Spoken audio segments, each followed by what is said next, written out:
একটা যুদ্ধ শেষ হয়, কিন্তু গল্পটা কি সেখানেই শেষ? না, ভারতের সাম্প্রতিক অপারেশন সিঁদুর ঘিরে উঠে এসেছে এমন কিছু তথ্য যা গোটা উপমহাদেশকে নতুন করে ভাবতে বাধ্য করছে।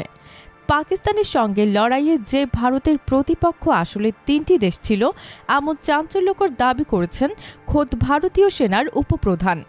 গত মে মাসের ৭ থেকে ১০ তারিখ পর্যন্ত কাশ্মীর সীমান্তে ৪ দিনের এই সংঘর্ষ শুরু হয় পেহেলগামে ভয়াবহ সন্ত্রাসী হামলার পর। সেই হামলায় প্রাণ হারান অন্তত ২৬ ভারতীয় নাগরিক।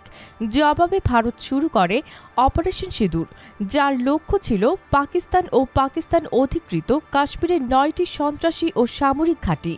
অভিযানে ভারত দাবি করছে শতাধিক সন্ত্রাসী নিহত হয়েছে এবং পাকিস্তান যুদ্ধবিরতিতে বাধ্য হয়, কিন্তু লড়াইয়ের আসল চিত্র আরও জটিল। সেনাবাহিনীর উপপ্রধান লেফটেন্যান্ট জেনারেল রাহুল আর সিংয়ের ভাষায়, ভারতের বিরুদ্ধে এই যুদ্ধে পাকিস্তানকে সরাসরি সামরিক সহায়তা দিয়েছে চীন ও তুরস্ক। পাকিস্তানকে সরবরাহ করা অস্ত্র ও নজরদারি প্রযুক্তি সরাসরি যুদ্ধক্ষেত্রে ব্যবহার হয়েছে ভারতের বিরুদ্ধে।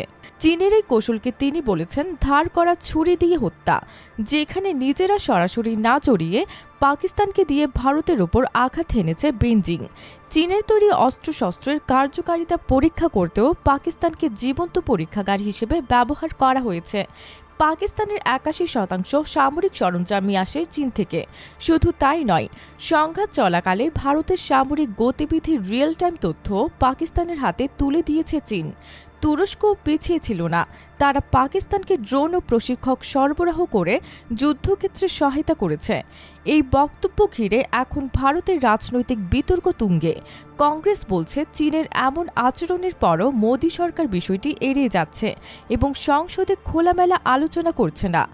অন্যদিকে সেনাবাহিনীর কর্মকর্তারা বলছেন এই অভিজ্ঞতা থেকে ভারত আরও শক্তিশালী আকাশ প্রতিরক্ষা ও গোয়েন্দা ব্যবস্থা গড়ে তোলার উদ্যোগ নিচ্ছে। যুদ্ধ শেষ হলেও উত্তেজনা শেষ হয়নি। চীন তুরস্কের এই ভূমিকা কি ভবিষ্যতে আরও বড় সংঘাতের ইঙ্গিত দিচ্ছে? এই অঞ্চলের নিরাপত্তা ও স্থিতিশীলতা নিয়ে আপনার কি মত? কমেন্টে জানাতে ভুলবেন না।